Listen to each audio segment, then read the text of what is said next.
Welcome to Talent on Tap. This week we are talking about salary negotiation. And I'm excited to talk about this, Brendan, because there's so much conversation about fair pay, equal pay, how to negotiate, how negotiation differs between gender. I mean, there's a ton there. There's a lot to get into. We went to our insights team here at LinkedIn to understand what candidates out there, job seekers, care about most. And let me give you a little bit of data. Statistics here. So out of a list of probably 10 to 15 different areas that may be important to someone in their job search, the number one thing was compensation. All right. Compensation. Second most important thing was career opportunity, which was really, really interesting. And then we went out and asked the question of around 7,000 people or so, when you're leaving a company, why do you leave? The third most important on there was compensation. So it's clearly very important for people, and it's the most important thing when people are looking for a new job. All right, so as a recruiter, how do you enter the salary negotiation process? And does it differ depending on who's across the table from you? What do you do as a recruiter first? Well, from the very beginning, I want to understand what's most important to you. Because my feeling is if I have enough relationship built early on in the process and throughout the process for you to truly share with me what's most important, like, just don't give me a canned answer, really what is most important to you. Be it long-term equity, cash, variable pay, real upside. I mean, one, just in general, what's most important, like money aside, what's most important, right. What do you really care about? So whatever it is, so job, purpose, comp, career. Pull no punches, tell me what's most important for you. What are you gonna say yes to right away? All right. And then on the compensation front, when we get to that, a lot of pre-closing, really understanding what someone's expectations are. Because my feeling is by the time you get to the end of the process, when the preparation's done properly, when there's a connection, when people are being open and transparent and truly saying what the job can offer, and you let me know really what's most important to you, the closing of the deal, the sort of consummation of that deal should be more of a formality. Like, it should not be a struggle. But oftentimes, because it's a difficult topic that perhaps candidates don't want to bring up proactively, maybe recruiters don't handle thoroughly or early enough, oftentimes you see it breaking down in the closing process. All right, so part of this episode dialogue with you and I today is about salary negotiation. Yeah. And so we had a conversation walking over here today about that and say, like, there's this first lob over the table, and then what? So what is that dance? Can you describe for the audience the typical dance and how you guide I love the dance. Your BFF, into this dance? Because this is touchy. This is a big deal. Yep. I love the dance. I love the dance. Either side of life, it's one of my favorite parts of my job.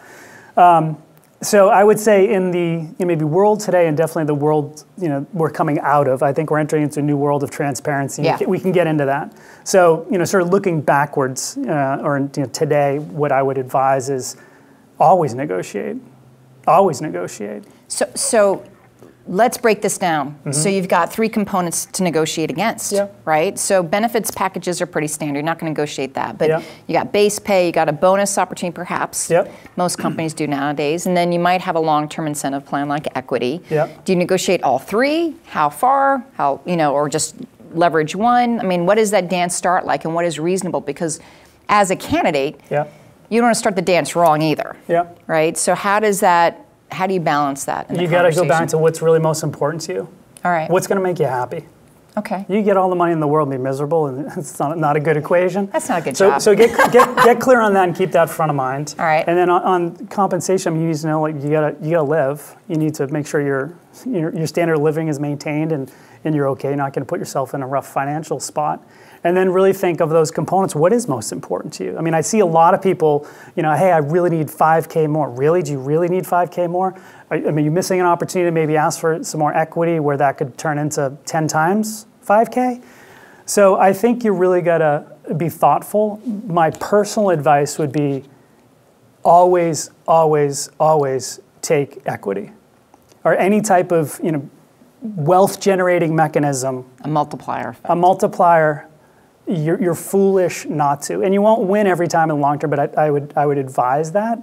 Definitely in the world we live in, I think that's at the heart of compensation in these parts. So, but you got to get clear because at times I see things break down And I often ask people, are you sure you want to walk away? If you said this was the opportunity of a lifetime for you, are you sure you want to walk away for that amount of money? Right. Now, equity is different in the UK, obviously, with tax treatment, so cash is king. Sometimes equity is not really well understood, so it doesn't get the value, right? So you're going to have to pull on these different levers. And one thing that you and I were chatting about is that every candidate needs to counter offer. Like you might throw the first salvo over the table and say, here's the job's 80K, here's a 20% bonus, boom, there you go. And you want to hear that counter, correct? Does every recruiter expect that counter? I think a recruiter worth their salt surely does. Okay. And I would, on the recruiting side of things, I use silence and pauses to really I hate the silence. Make sure we can get solicit the right responses. And as a candidate, don't be afraid to, one, be very, very, very clear. Use your own pauses. I'm not happy with the offer.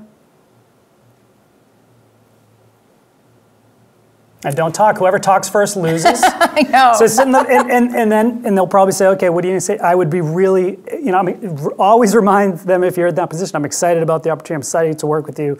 That component of this, I'm thrilled about. I'm not happy with the offer. Pause. Let them come back and counter you without you offering anything. That is always the best bet too. Yeah, and sort of get over yourself a little bit. Don't ask for the sun, moon, and stars. Be reasonable, but tell them what you want. All right. And say, a lot of times you're in a position of leverage there because they've recruited you, they want you, right? They're leaning and making you an offer of employment. So, you always have some leverage there, and be smart about it. Ask them for what you want, and oftentimes say, hey, if we can do this, I'll sign this right now.